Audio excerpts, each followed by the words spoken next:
it's funny.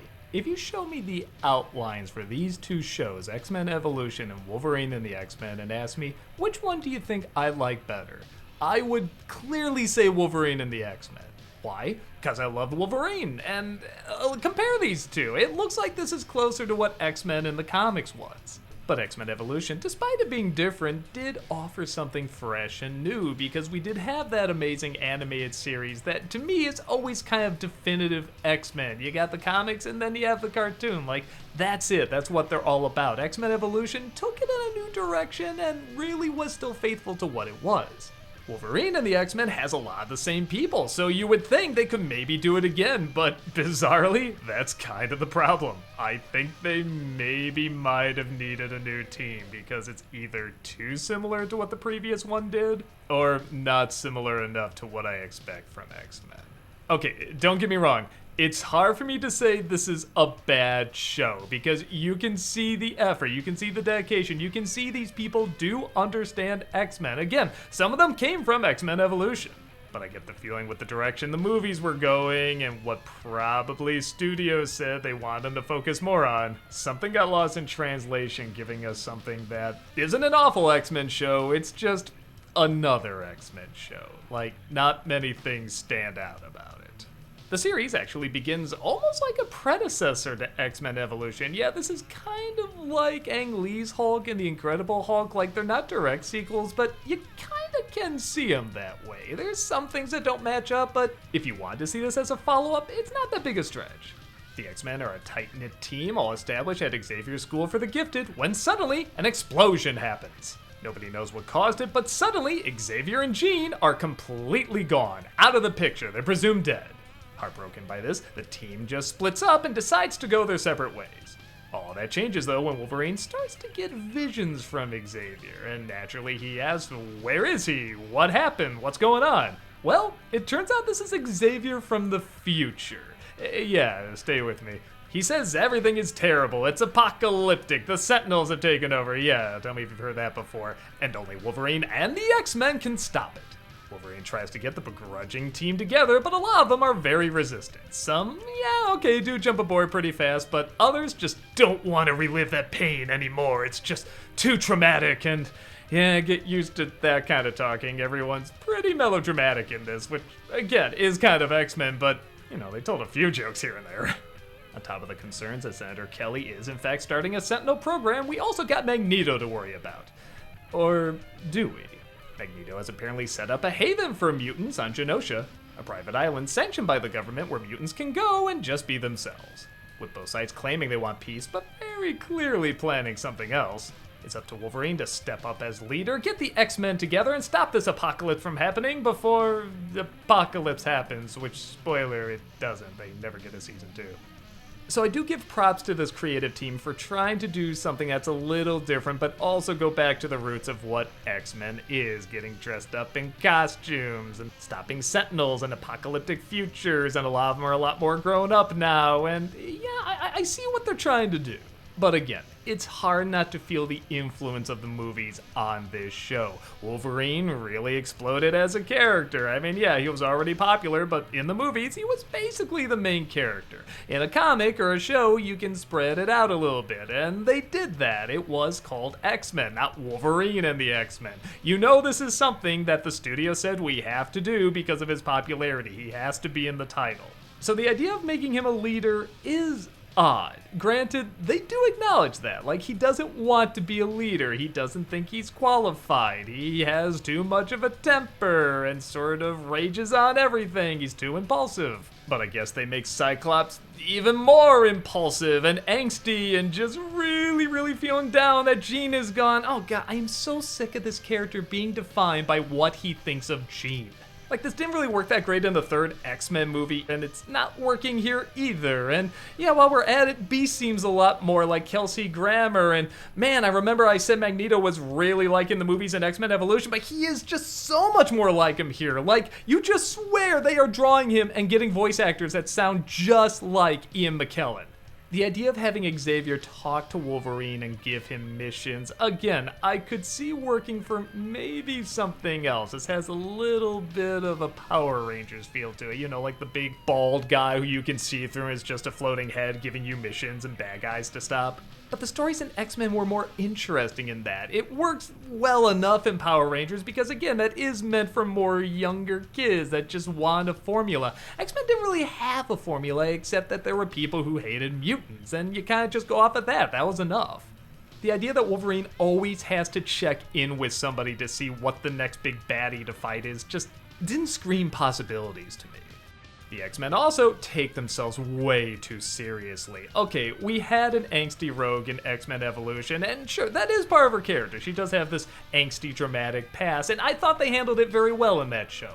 But now, here she is. She's in the green and yellow outfit and the coat and everything. Man, here we go. She's gonna fly or punch stuff and have that great southern optimism instead. No, she's just switching sides again and being mopey and down on herself. And again, they try to set up like her and Wolverine to have this connection, and it's not much. Like, where's this coming from? Oh yeah, they did it in the movie, so I guess they have to do it here. The angsty moments in Evolution worked because we got to know these characters and really liked them. They were just kind of knuckleheads and would crack one-liners and not always get along, but not always get along in a fun way, a way you could relate to and say, hey, I remember when I was that age and did something like that. But nobody's just mopey all the time. And these characters are. Only once in a while do you get a character that might be a little bit more upbeat, but they don't use them for long. Even the New Mutants they do introduce, they really don't utilize. Gambit is back in the story, and Psylocke, and I was so excited to see more of them, but they're kicked out pretty fast. The one addition I really do love is Emma Frost. This is a character I always enjoyed from the comics, and she gets a lot of screen time here. And they use her the right way. She's a character you don't know if she's good or bad, and you can see either side working. She joins the team and wants to help him out, but Wolverine doesn't trust her, and to be fair, she gives a lot of reasons not to trust her, and sometimes she does good, but sometimes she breaks the rules, and sometimes it's for the benefit of the team, but sometimes it's for the benefit of herself, and you're constantly asking, what is she up to? This is great. I really like kind of giving her this semi-leadership role. Like, that was a really good add-on, and it was new. I haven't really seen something like that in the shows yet. Forge? Okay, I'm not gonna act like he was my favorite character or anything, but if for some reason he was your favorite character, you're gonna be pissed at what they did to him. They just gotta make him this scrawny, naive comic relief that always looks annoyed to do a job, and man, that's not that character at all. Like I said, it didn't bother me too much because I never got too into this character, but yeah, if you're a fan of Forge, you're really not gonna like what happens here. There are some story threads that I feel really work. There's one that takes place in the future where this mutant actually befriends a broken Sentinel. All he can do is say destroy, but it's kind of like I am Groot. He says it in a different way that you can tell it means something else. And there's something really interesting about a machine that's like a friend to a mutant, but all he can say is destroy. That's actually kind of fascinating. And it's a good friendship. I actually really like them. It's like a demented Iron Giant setup. Jean, when she comes back into the picture, yeah, spoilers, but I think you knew that was gonna happen, is also handled pretty well when they work in the Phoenix stuff, which I know almost sounds like a contradiction, because anytime they tried to do the Phoenix stuff after the original animated series, it usually hasn't been good and they rely too much on it, but they get pretty inventive and weird with it here, and I really dug it. I like not always knowing where it was gonna go, and it has some twists and turns and surprises. I liked it, and I liked her reaction to everything too. I feel like I got an idea of what this character was about pretty quickly when she was reintroduced into the show. Steve Blum plays Wolverine, and he's about as perfect casting as I could imagine for the character. Like, it's eerie how many times he actually sounds like Cal Dodd whenever he roars. My one nitpick is I could have used him having a little bit more of a scratchy voice. And not because it sounds more like Cal Dodd or a different interpretation or anything, but Steve Blum's voice is just too smooth. I feel like for this character, it has to be somebody that's outdoors a lot and like his voice has roared a lot and maybe would get scratched up. So I want a little bit of that. But still, again, his voice is pretty much just audio chocolate. You really can't go wrong with it. All the other acting is good, and the animation's good. I mean, man, just look at this intro. I mean, they put so much time and effort into this. I mean, compare it to X-Men Evolution, who did have good animation, some episodes even spectacular, but man, this was just grade A animation every episode. But with that said, don't you kind of get tired of looking at this color scheme after a while? Everything, and I mean everything, is dark and gloomy and not shot in a way where it looks like it's an entertaining kind of dark and gloomy. Like, you know me, I like all sorts of weird, distorted, dark stuff, but it's done in a way where it leaps off the screen and grabs you, it leaves an impact. This kind of dark imagery is just kind of bland, and X-Men shouldn't really be bland when it comes to the designs. It should be bright, it should be colorful, so that when you do get to the creepy villains and the weird, distorted, dark backgrounds, they stand out even more. But this one's just trying to go all dark, like, again, probably the X-Men movies, and I didn't really like the way those movies looked. It's funny because once again, I feel like X-Men Evolution probably got inspiration from the movies as well. Hell, it was probably even thrusted upon them, but they utilized it in much more of a clever way. Having them in high school was really smart and did draw back from a lot of the original X-Men comics. And it was bright and colorful and imaginative and went in different directions, but still felt like this is X-Men.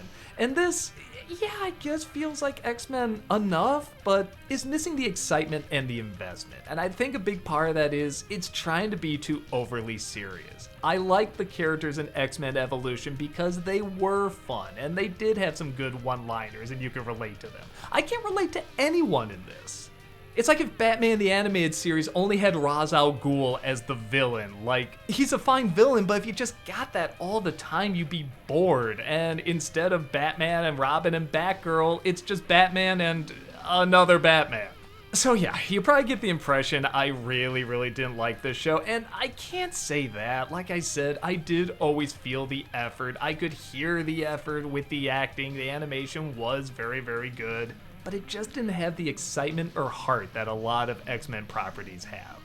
It's a shame because I do think there was potential for this show, and who knows, maybe if season 2 got off the ground, they could have made some changes. There's plenty of shows that had kind of underwhelming season 1s but turned into something great. Maybe this could have been one of them. But despite all the effort and hard work, this X-Men sadly comes across as meh.